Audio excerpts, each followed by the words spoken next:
Okay, pag-usapan natin ang isang tao na siguradong pamilyar sa inyo lalo na kung nagbabrowse kayo online. Titingnan natin ang kwento niya at kung ano ba talaga ang aral sa likod ng lahat ng ito, lalo na pagdating sa hustisya. Malamang napanood niya na ang mga viral clips ni Judge Frank Caprio. At sigurado, isa rin to sa mga unang pumasok sa isip ninyo, di ba? Pero teka, paano nga ba nangyari yun? Para masagot natin yan, kailangan nating lumayo muna sa courtroom. Kailangan nating balikan ang simula. Okay, sige, umpisahan na natin. So, unahin natin yung Judge Caprio na kilala ng buong mundo ngayon. Yung hukom na ang mga desisyong sa korte, bilyon-bilyong beses nang napanaod sa internet. Kasi yung korte niya parang naging isang entablado na, di ba? Kung saan hindi lang batas ang pinag-uusapan, kundi mga aral din sa buhay. Pero heto ang mahalagang tandaan, yung kasikatan niya, hindi yun ang totoong kwento. Resulta lang yun ng isang mas malalim na pinanggalingan. At para maintindihan natin kung paano siya nakarating sa kinalalagyan niya, kailangan nating mag-rewind.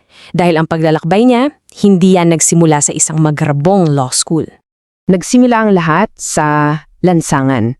Isang salita lang, pero napakabigat ng kahulugan. Alam naman natin kung ano ang lansangan, di ba? Kalye.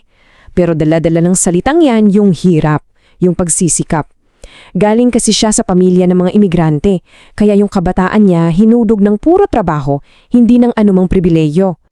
At tingnan niyo tong naging pag-akyat niya. Grabe yung tiyaga. Noong 1950s, tagalinis ng sapatos, paghuhugas ng plato.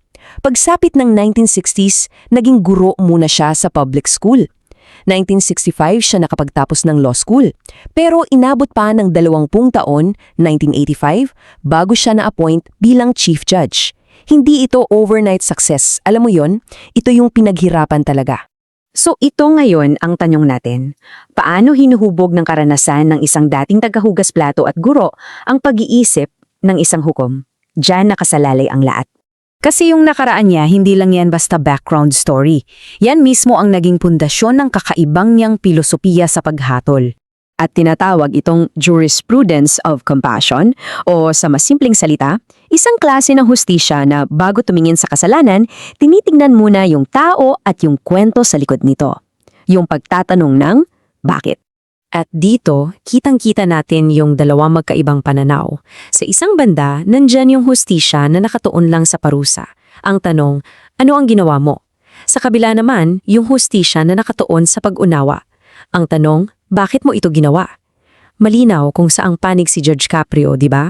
Pinili niya yung daan na hinubog mismo ng mga pinagdaanan niya sa buhay. Kaya ang pinakamahalagang punto ay ito. Para kay Judge Caprio, ang empatiya, yung kakayahang unuwain ng pinagdadaanan ng iba ay hindi lang basta damdamin.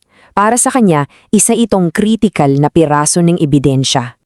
At dito na tayo bumabalik sa simula ng usapan, pero this time, sana mas malinaw na sa atin ang buong picture. Kasi yung pagiging viral niya, hindi lang yan dahil mabait siya, mas malalim pa ron. Ipinapakita niya na may iba pang paraan para magbigay ng hustisya. At nang ibahagi niya ang ideyang yon, nakinig ang buong mundo. So ano ang epekto niya? Una, ginawa niyang mas makatao ang sistema ng hustisya sa paningin ng milyon-milyong tao. Pangalawa, binuksan niya ang isang pandaigdigang usapan tungkol sa kahalagahan ng empatiya sa batas. Pangatlo at napakahalaga, pinatunayan niya na pwedeng magsama ang habag at hustisya. At higit sa lahat, pinaalala niya sa ating lahat na sa likod ng bawat kaso may isang tao. At siguro, wala nang mas gaganda pang buod sa lahat ng ito, kundi ang sarili niyang mga salita. Sa huli, ang kwento ni Judge Caprio ay nag-iwan sa atin ng isang napakalakas na tanong. Isang tanong na hindi lang para sa mga hukom sa korte, kundi para sa ating lahat sa ating pang-araw-araw na pakikitungo sa isa't isa.